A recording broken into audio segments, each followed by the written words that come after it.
Aligning with wealth is an attitude.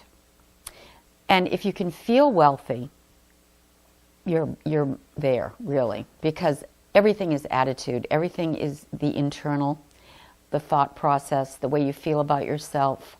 We talked about programming. Many times we're programmed when we're very young to not feel wealthy, just because of things that we pick up from our environment. And if that's the case, then what we need to do is reprogram ourselves. If we're born into a situation when we're young where there's plenty of everything, we just automatically assume there'll always be plenty of everything. Even though we may run out, we don't even notice it. But what we have programmed into our subconscious is very key to how we feel about money and wealth.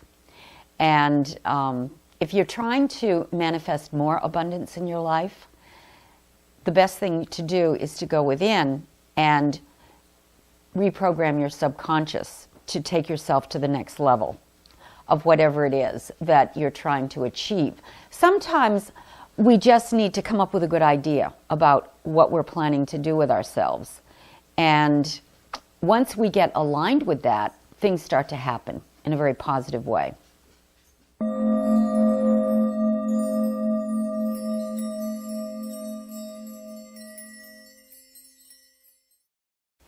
When a person is really operating from their higher self, worry ends. We don't worry anymore. We realize that we're living in this beautiful dream that we're creating, and we can make it a happy dream if we want to, because we learn how to be more in control of how our moods swing. And, you know, there's something called the swing of the pendulum that metaphysical people talk about, where you're high and then you're low.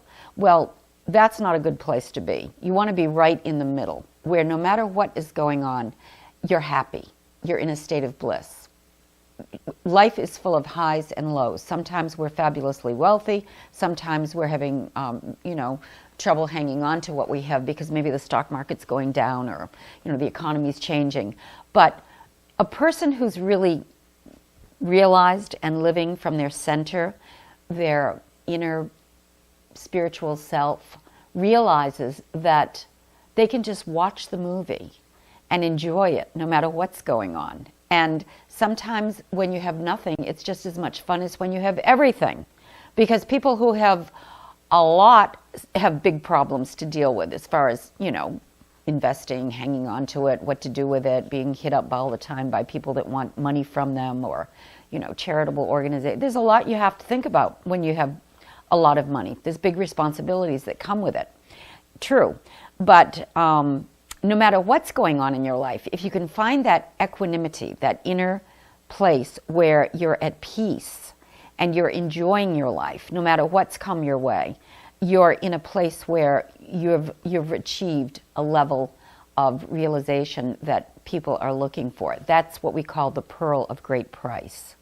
When you're at a place where none of it moves you. You can go have dinner with, the royal family, or you can be out on the street talking to a homeless person and be just as happy in each situation. It doesn't really matter anymore, because you have found your authentic self that just is experiencing this world in a very kind of like an observer. We do become observers as we move along the spiritual path.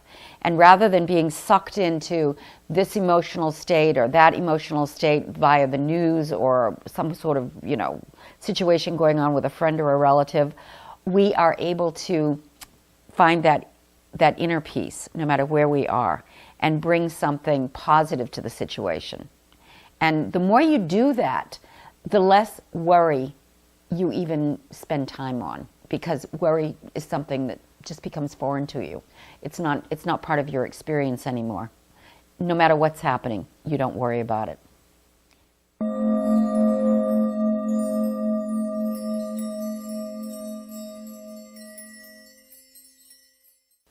Well, the process that we're talking about in order to manifest more abundance in our lives is the inner work that needs to be done in order to feel the way we know we will feel when we have what we desire. And the more we spend time meditating and reflecting on that feeling that we will have when whatever it is that we want to manifest has shown up in our life, and the more we can make it real and be that, that's when we manifest it. You can't intellectualize these things. If you're just thinking about it from a distance or in an intellectual way, wouldn't it be nice if I achieved, this level of success that I'm looking for in that career or that amount of money that I need. And you're looking at it like it's separate from you. It won't happen. You have to make it part of your inner makeup. You have to go into that secret place and feel like you've already gotten it. That's when the magic happens, and that's when it begins, and that's when you attract into your experience. It's as if you're like a magnet, and when you go in and you create in your consciousness the you that you want to be rather than the you that you seem to be living with every day, you become magnetized and you attract the people into your experience, the situations. Everything starts to transform magically. The phone rings, people connect with you, they want to do things with you that, maybe before there was nothing happening. All of a sudden, you're alive, you're energized, you're magnetized, you're living in a higher vibration, and that's what allows you to attract what you need, what you want, what you desire. As long as you're going around saying to yourself, I'll never get it, I'm not good enough, I'm not, successful, and feeling that way, you're just going to get more of the same. It's when you invoke the I am successful, I am wealthy, I am fortunate. Everywhere I go, things happen in a positive way for me. When you really feel that and you believe it, that's when the shift happens. And it does take work. You need to constantly nourish yourself with, just like you need to eat good food every day, you also need to nourish your mind every day with positive books, thoughts, ideas.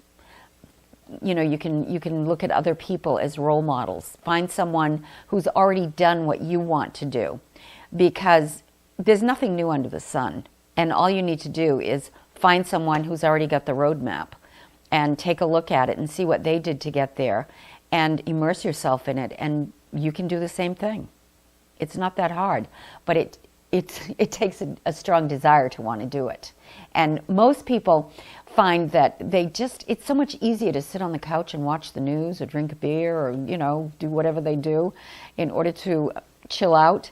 And that's not productive. So if you really want to make the change in your life, you have to bring that passion into it that will motivate you to get up every day, be excited about it, and want to make the change, because you can actually feel what it's going to be like when it happens. Maybe it means that you'll be able to travel to places that you've always dreamed of going, or maybe it'll mean that you'll be able to provide for your family, experiences and security that you would like to be able to share with them. Or maybe it means meeting someone that you'd like to meet, and living in a whole different crowd, a different level of existence. I don't know what it is for you, but I do know that whenever you're moving ahead, there's always some new adventure. There's something exciting to look forward to. And that's when magic begins. So all you have to do is go within, do the work, get excited about it, and see what happens.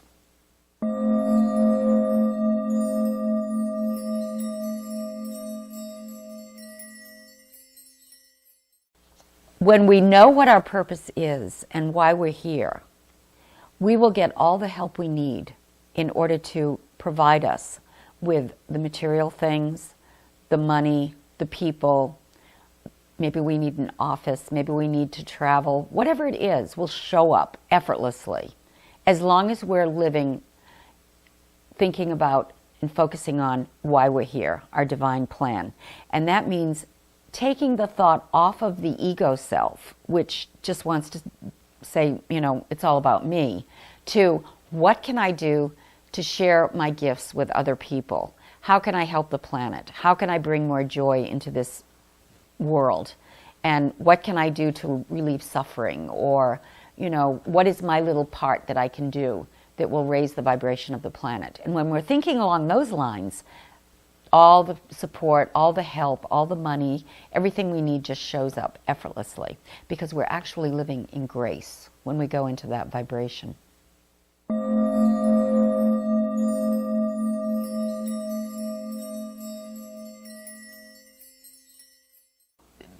What we can teach people is techniques, things that have been proven to have worked for people. Sometimes a person can manifest very effortlessly, their next house. They're very good at manifesting houses, but maybe they're not so good at manifesting spouses or career, whatever. Everybody has their strong and their weak points. Some people are very good at helping people heal of a specific thing, like, cancer. That becomes their specialty. Other people are very good at healing people of business problems. But we're all uniquely different, just like snowflakes are all different. We're all uniquely different, even though, there's billions of people on the planet. Each one of us is unique. And each one of us is unique in how we express these truths that are available to us. And once you get to the place where you're living more from your higher self, truth with a capital T, you will find that you won't worry about how to manifest a specific car or a specific house. It will just show up when you need it, and you'll be living in the flow. But when we first step onto the path, it's usually interesting and fun to think of something and see it manifest. And it's kind of like a step along the way.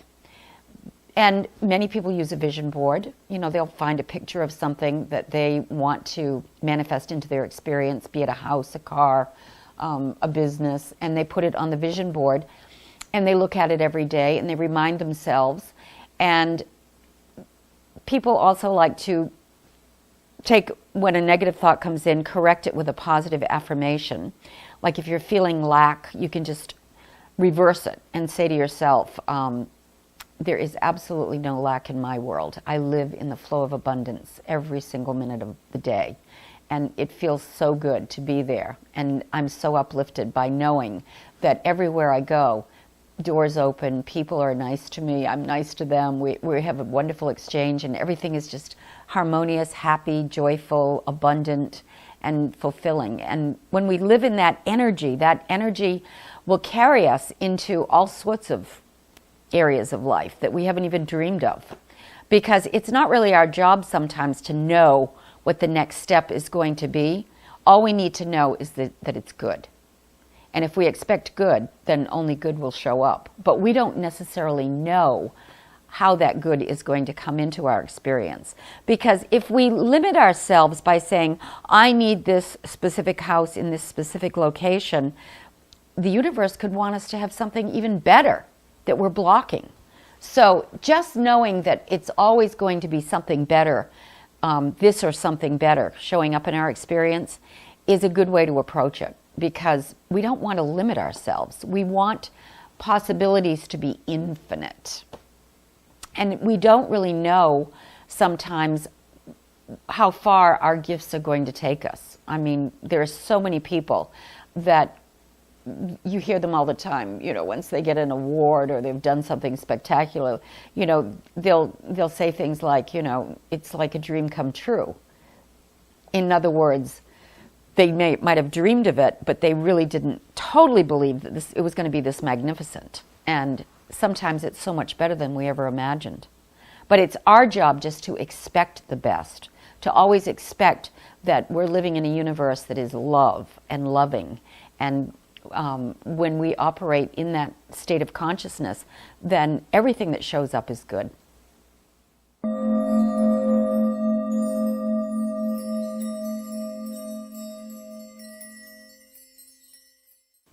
It's easy to get off track living in this dimension if you're not careful, because we still are living in a time where the majority of people are living in a more negative vibration and thought process than positive. All you have to do is turn on television, which has a huge impact on huge numbers of people, to see that they're being programmed every day by very, very negative stories that come across on the news. I remember one time I met a fellow who was a cameraman for one of the big news stations. He was one of my passengers on a flight. And I pointed out to him, you know, if the news was really positive every day, we'd have a whole different kind of world that we'd be living in, because people would be programmed to be very, very happy and positive. He got terribly angry, which I thought was such an interesting response. And, you know, people really don't like their boat rocked. You know, they almost enjoy being negative. Misery loves misery. People, you find a lot of times older people love to get together and compare notes on their latest doctor's appointments or the pills they're taking. And they just go on and on and on about all these problematic things. Or, you know, they love to share all the negative things that are happening in the world that they see on the news. Well, that makes it very, very easy for us to get stuck if we're not careful. If you really want to program yourself and think in a positive way, you need to turn your back on all of that negativity. You need to say to yourself, that is not part of my consciousness, that is not part of my world. And you need to disengage. And in order to do that, you need to find ways that you can put yourself in environments that are much more positive than that. And, you know, spend time meditating, spend time in nature, spend time reading really good books that are going to uplift you, and think about things that are positive, because it's very easy to go off into that negative realm with people because they're everywhere.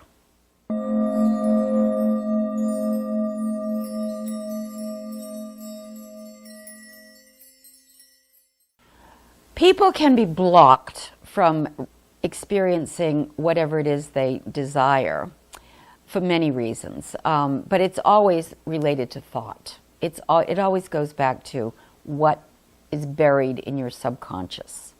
And many times we have things that are so buried that it's difficult for us to even know that they're there. And it's a process in order to release. You know, culture. Look at culture. Something can be perfectly correct in one culture, you know, like eating a cow. In another culture, they're sacred.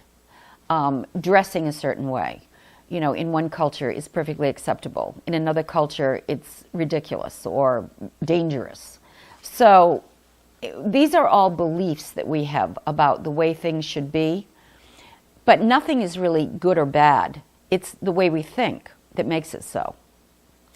And so it's our belief systems that block us and keep us from experiencing things on a much higher level sometimes, or opening us up to possibilities that are always there, but maybe we can't see them until we get rid of these blocks, get rid of these built-in preconceptions. I mean, I grew up in a time where women weren't even considered capable of certain professions. You know, I became a stewardess in the 1960s. There were no pilots working for any of the major airlines that were female at that time. Actually, the job I had, we were required to retire at a certain age, 32, because we were considered too old to do it anymore. I mean, I think about some of the things that we accepted in our American culture relating to groups of people. You know, it's just phenomenal. But we're still working a lot of these things out, but there's still an awful lot that needs to be done in order to realize that we're all one and we're all equal. And there is no inequality between the sexes or between any type of human being. We're all part of this divine oneness.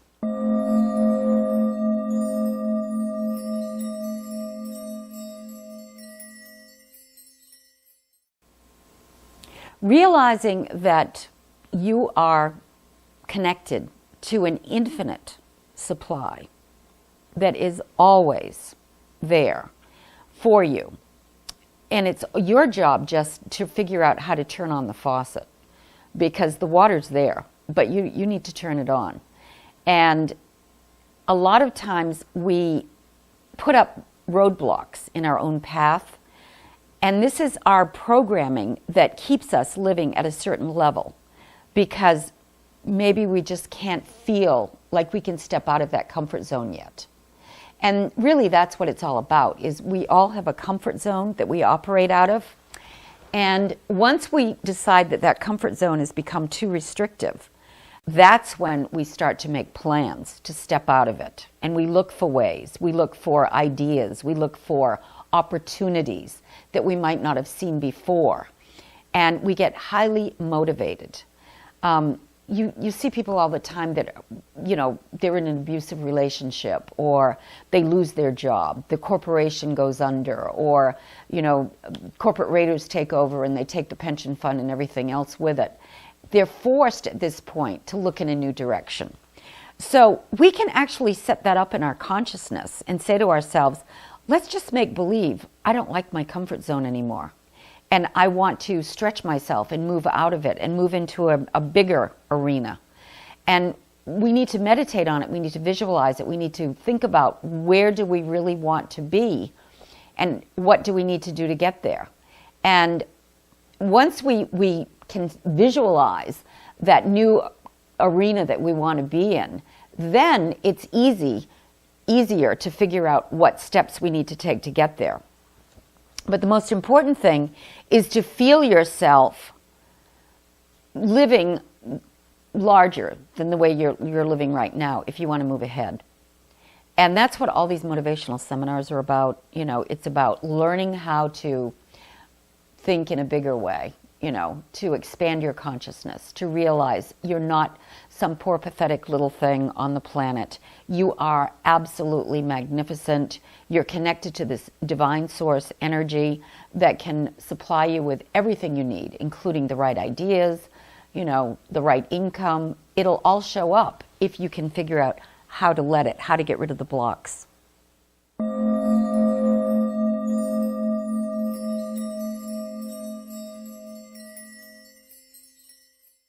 When you're desiring something, there is a fine line, a balance that is necessary in order to manifest. You need to go within and feel the way you will feel when you've already achieved what it is that you desire. But at the same time, you have to have a deep feeling that if you don't get this, that's okay too. Because when you desire it so strongly that you can't live without it, that causes a problem. That's when the energy is blocked or you're pushing it away. So I'll give you an example. When I first learned the art of creative visualization, I was living in Chicago and I wanted to move to New York. So when I would go to bed at night, I would feel myself walking around in New York. But in a way it was perfectly okay if I had to stay in Chicago. I didn't really want to, but I could accept that. But because I could feel myself walking around New York City and living there, it really did manifest very effortlessly. And I've been able to do that with many different moves that I've made in my life, where I could just feel myself living in a different environment. And sometimes I wouldn't know specifically what city or what residence I would be in, but I would just know the feeling that I would have when it would show up, and I would get exactly that feeling when the move would be made. So it's really all about feeling that something different is coming into your experience. And when you can feel like you're around those kind of people that you want to be around, or you're working in that environment where you're much happier and you feel the way you're going to feel when you're working in it, or when you feel like you're living in a different location and you can feel how good it feels to be there, then it can effortlessly come into your experience. But if you're saying to yourself, if I don't get this, I'm going to kill myself, or if I don't get this, I'm all done, then you're putting too much pressure on yourself and you're blocking, you're pushing away. And that's not what you want. You want to gently allow things to come into your experience. And manifesting is all about emerging into this consciousness where you just know that that's you. It's not like a fantasy anymore. You become what you think about. And when you become that and you accept it as the new you, the you that you desire rather than the old you, then it has to manifest. It has to effortlessly appear in your life. It's a gentle thing. It's not a difficult thing. Manifesting is, once you learn the knack of it, very effortless. And it's fun. And you begin to realize that when you go to bed at night and when you wake up in the morning is a very good time to visualize. And you start to really enjoy those times, because that's when you can do a lot of really good work.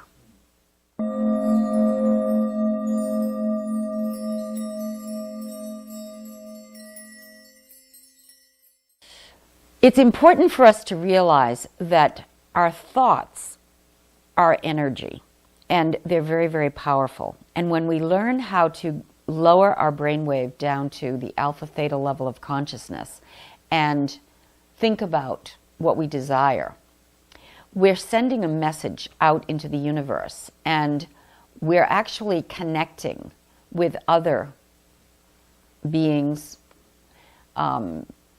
invisible beings that maybe aren't living in this dimension, helpers, angels, whatever you want to call energies that are around us, that can help us and align us and work with us. We are going to manifest in a much more effective way when we know clearly what we want.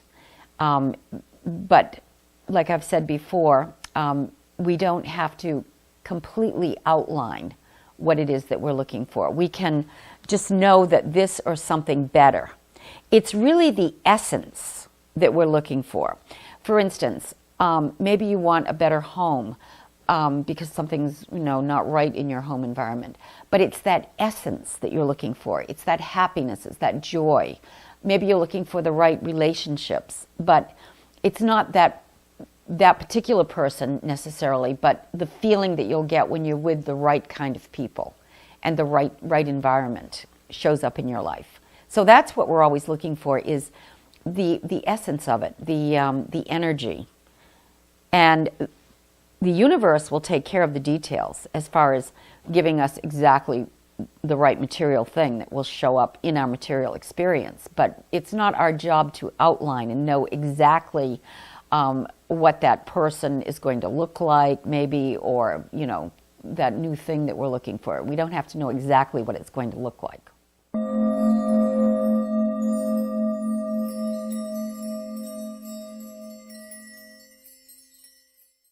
Yeah, a lot of people feel like they're caught in a career or a job that isn't really totally fulfilling for them.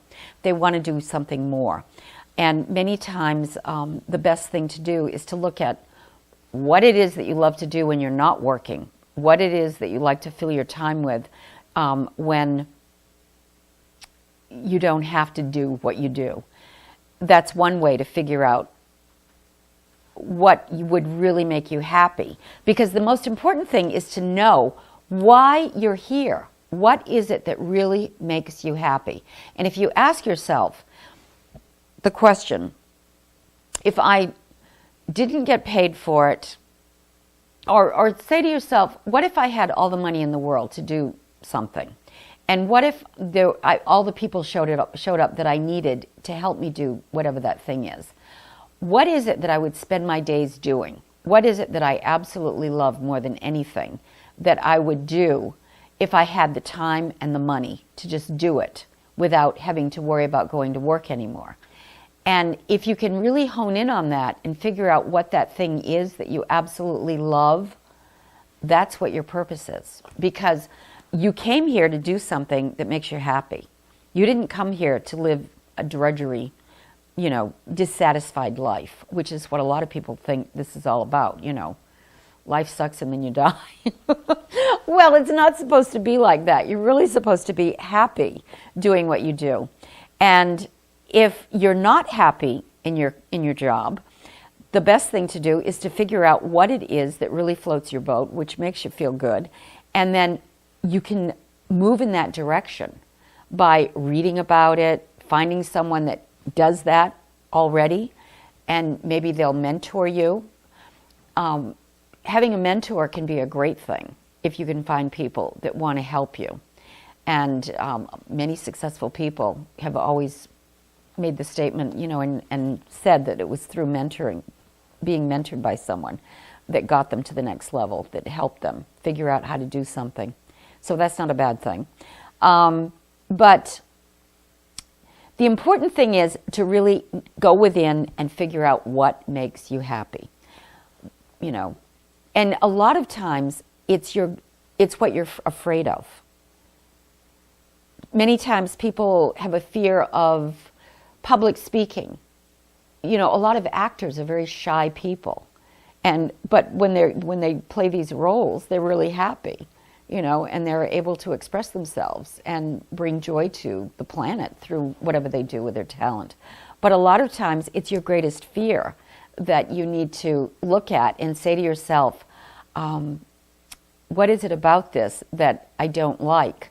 And how can I reverse it? How can I turn it into a blessing and something that makes me happy? And many times that's where your true purpose lies, in that thing that you're the most afraid of.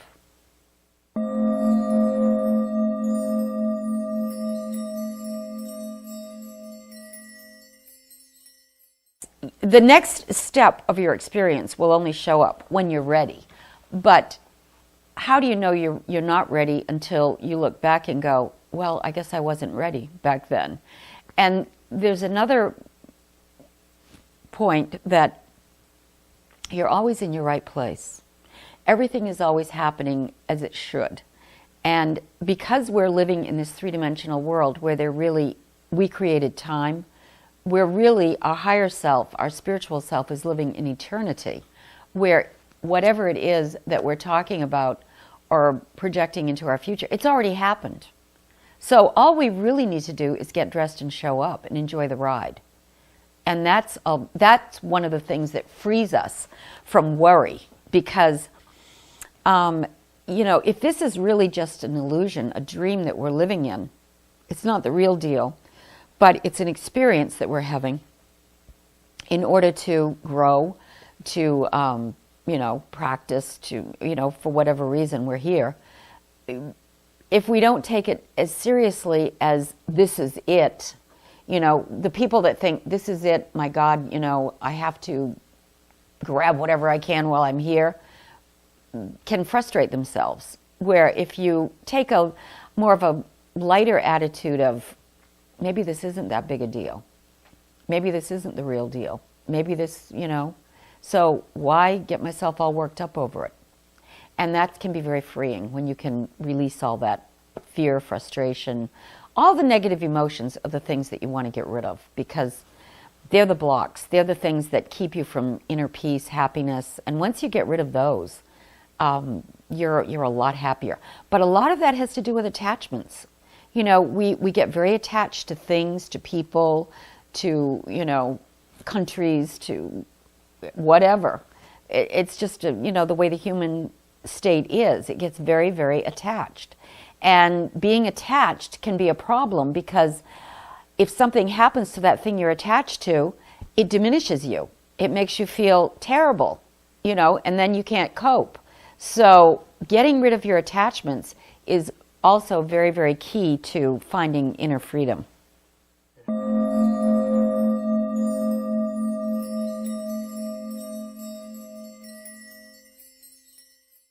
Change is a constant.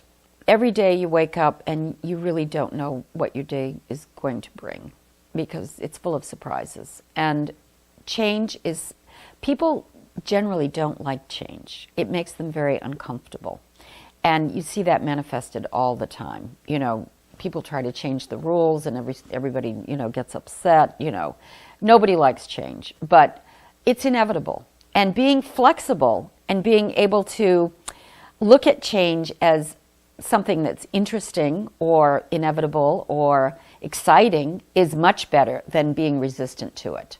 And in this time of the great change that we're going through, this big shift that's taking place worldwide in consciousness, it's really important to be able to go with the flow, not get too attached, be able to be receptive to change, no matter what's coming down the road, because if you can't be, you can absolutely freak yourself out.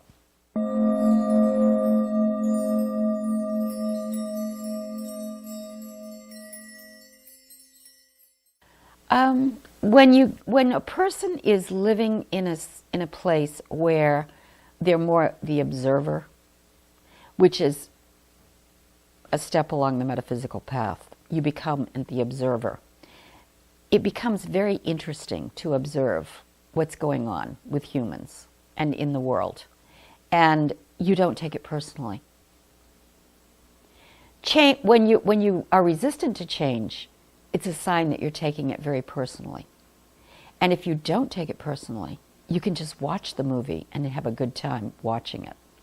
And you really don't need to watch television or go to movies anymore, because it's so fascinating to see what's happening just in your own experience.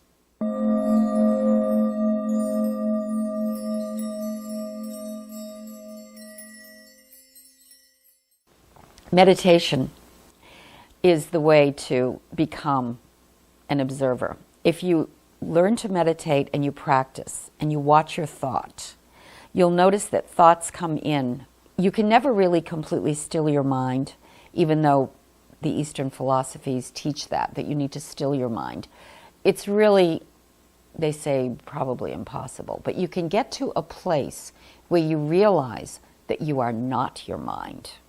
And you can start observing your thoughts and observing your reactions and observing your mind. And when you're in that place, then you have achieved a level of awareness where when things happen, be them good or bad, and that's a judgment as to whether something is good or bad, it's all the same. It doesn't really matter anymore. Nothing is either good nor bad. It's how you react to it. And as I've said before, if you want to see perfection, change your perception. It's all in your perception. These moods that we get into are really triggered by past programming. You know, if someone says something to you like, "You don't really look very well today," what is it that triggers that makes you feel bad? If you're a centered person, it won't bother you at all. You'll realize maybe they're trying to project some sort of negative emotion onto you because they're not feeling well today. And you begin to realize that many times when you're with people, that's what they're doing. They're projecting whatever it is that they're going through and trying to suck you into maybe their negative situation or their negative emotion. But when you become the observer, you can't get sucked in anymore. I tell a story in my book about, it's called The French Twist. I got on an airplane to fly to Tokyo out of New York City, which is about a 14-hour flight. Man sat down in first class and we're serving mimosas and orange juice this morning.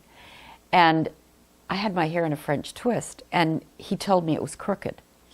And I sort of ignored him, but he persisted in saying very rude things to me.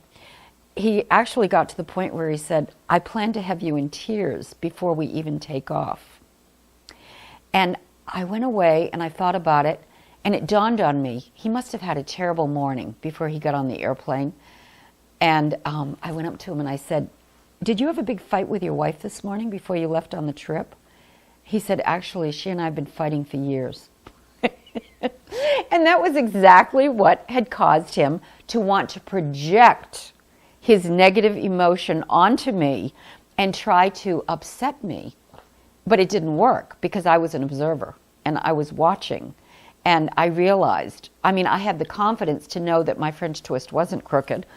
And I had the confidence to know that he was just trying to suck me into his little negative mindset. And it didn't work. And after that, he was fine. So if you can step back when people are trying to do something like torture you mentally or suck you into their negative scenarios, and just take a step back and be calm and say something that might move them in a different direction, things can shift.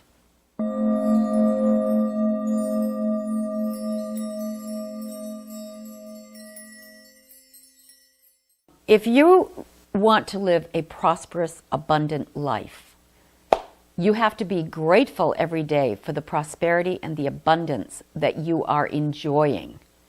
And you have to feel that you are living in that frequency of abundance and prosperity. And as you live in that vibration, everything that you need will just show up when you need it. And it's important for you to realize that it's not you that makes things happen. It's not you that is in charge. You have to surrender and let the divine, the universe, bring you what it is that will fulfill you and bring you the life that is satisfying. And you don't know exactly what it is or how it's going to unfold, but if you just allow it to happen by letting go and surrendering, it will be able to show up in your experience in a perfect way.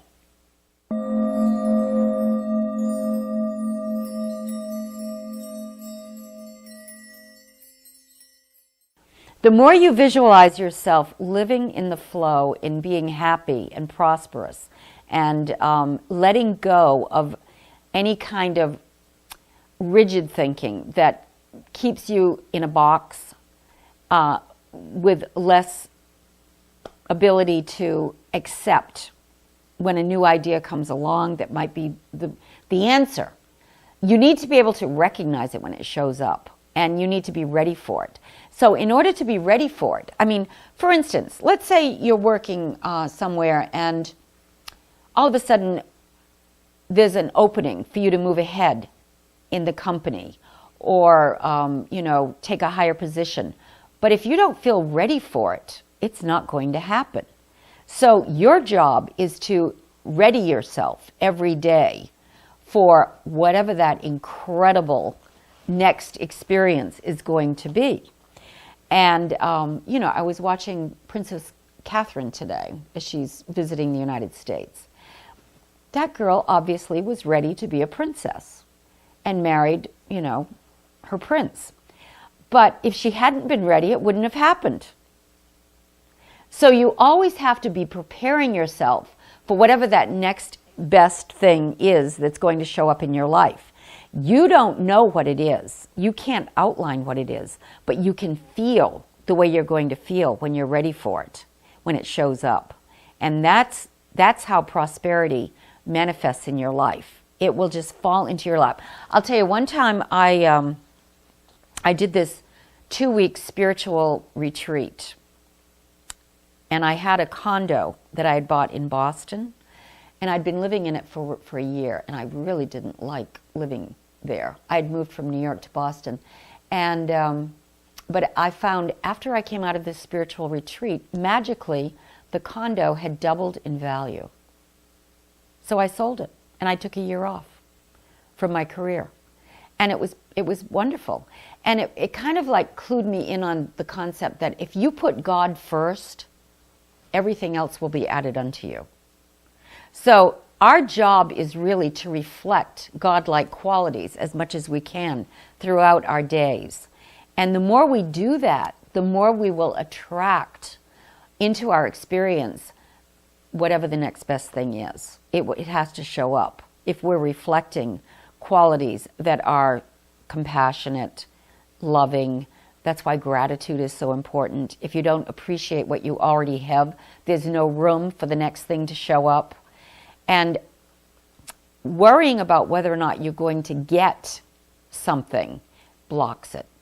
So you just have to get yourself in a state of consciousness where you accept that, of course, the next thing that you need is going to show up, because the universe, God, knows exactly what you need.